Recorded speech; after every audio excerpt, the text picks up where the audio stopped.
Hi, my name is Samuel Gichohi. I work for NCBA Investment Bank. I'm a stockbroker by profession. I am also an avid and proponent for investor education. I also have a passion for ensuring and assisting people in charting their way to financial freedom.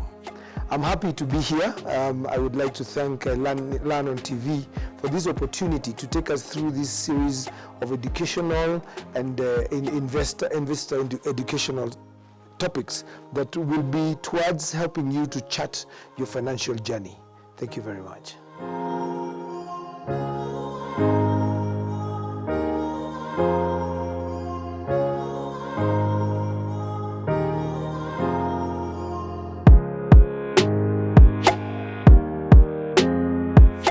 Hi, and welcome to the first in a series of lessons that we're going to take you through here on Learn on TV regarding your journey to financial freedom, financial independence, whatever you feel you would like to call it.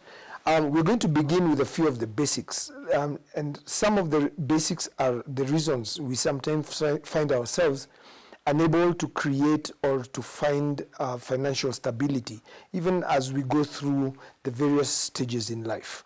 As we all know, our lives, or the human life cycle, is in three major stages. One is where you have the foundation. This is the time when you're going to school, going through college, and then you get employed. And then we have the stage where you start your life planning. This means you have gotten now a job, you're working, you're earning a living, you're on a salary, or you're doing business and you're making some financial income, and then you go into the next stage, which of course is the succession planning, which means now you're in your 60s, you've retired, you're starting to plan now what you're going to leave to the next generation, but also you're starting to survive on what you actually built during the period when you are actively generating an income. Now, a lot of us find ourselves in a bit of a quagmire or in a bit of a confusion on when do we start preparing for our succession. Sometimes we look at it in the sense that we can wait until we are about to retire, which is the worst thing to do. And as we in the financial fields say, the best thing is to start as early as possible. The earlier, the better. And you will find that for those especially who are in employment, you will usually find that your company has a pension plan, but then again you must realize that this pension may not be able to support you when you retire. And so you need to create other ways of earning an income and other ways of preparing yourself to be financially independent or to be living on income that you're making passively. We call it passive income.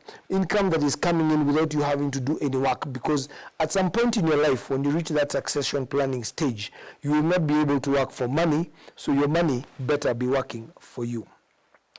Now, it means that you want to figure out a way to have enough savings and investments and cash to live in the lifestyle that you want to live. It doesn't mean you're going to be very rich or very have a lot of cash or a lot of wealth. The issue is just trying to get what is enough for you to survive, be able to have food, shelter, clothing, medical support that you may need without having to seek for financial resources outside what you have built during your working career. And this, sometimes we call it financial independence, meaning you don't need anybody else to survive on your day-to-day needs, and you can actually survive without relying on other people.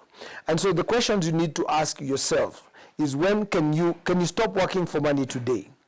When will you be able to stop working for money? Because these two questions make you start to plan and to think that if tomorrow something happened. If you look at the period COVID-19 came, and a lot of people who were employed or who were doing businesses that were quite steady and quite stable suddenly found themselves disrupted and unable to earn a living.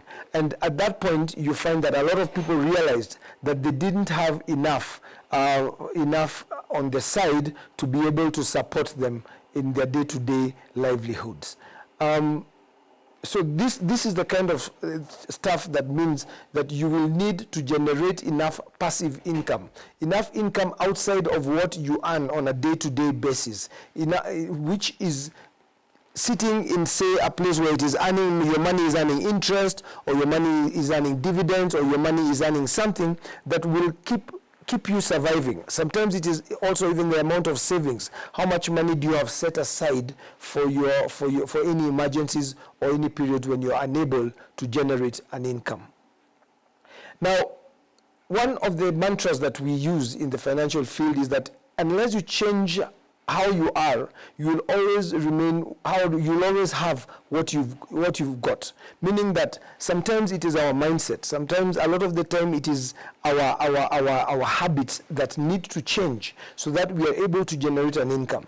Because it does not make sense to start talking about budgets and other things like investing when we have not yet talked about some of the habits that make us be able to achieve a stability in our finances. And these habits can be self-sabotaging.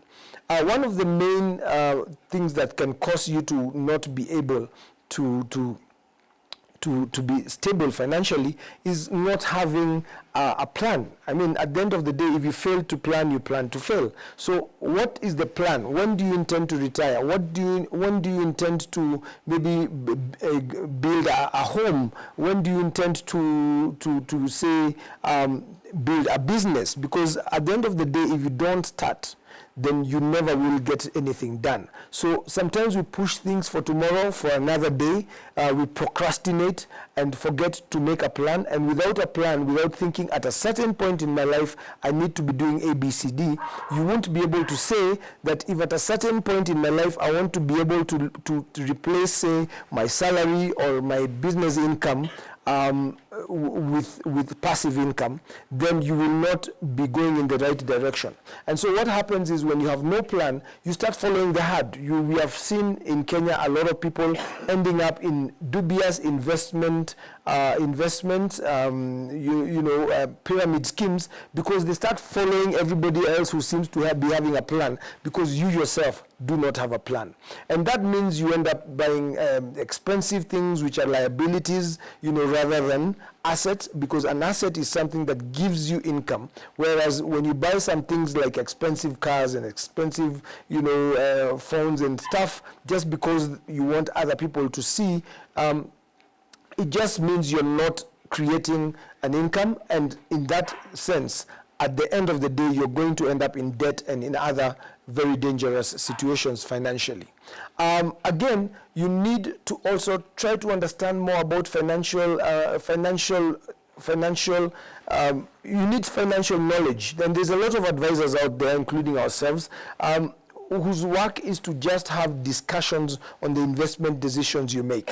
A lot of investment decisions we make sometimes we tend not to have looked at, say, 10 years from now, what do I expect from this investment I'm making now? Sometimes they end up not even being investments. Sometimes we build very big houses that, thinking our children at some point will come and live in them, and then 10 years later, they've all gone and you're stuck there with some piece of real estate that is holding on to a lot of your hard-earned cash, which you could have used in a different way. I'm not saying that it is wrong to put your money into, say, housing or other things, but plan them so that you're able to ensure that you're maximizing whatever you can with what you earn.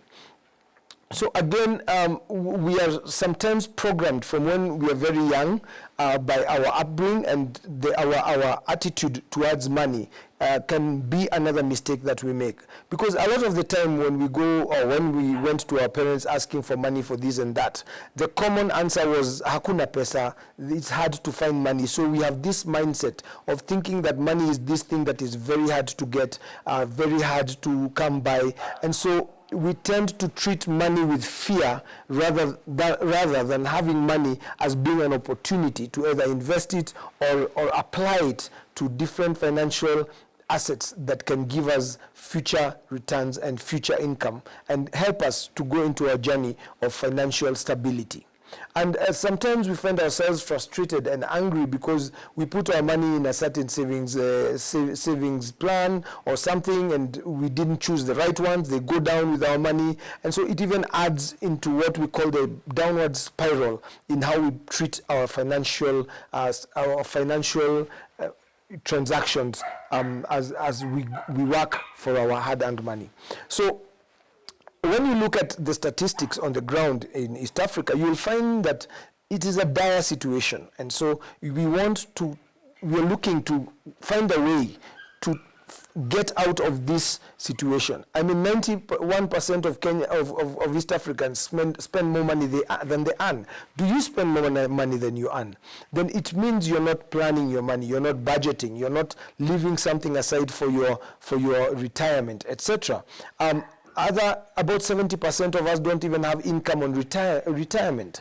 Many newly employed people are getting into jobs and quickly starting taking loans here and there just because they can, to buy that beautiful car that they can hardly afford, because within a very short time their income cannot support their debt. And so rather than investing it in something that gives them a return, we find ourselves going into doing things that are not helping us. And so you find people with very high education, good income levels, but they retire miserably, not because they were not earning good money. And you'll find a lot of people in the villages who are very high ranking and had very good jobs, but they're now asking you to help them, and they're depending on other people to survive after they retire.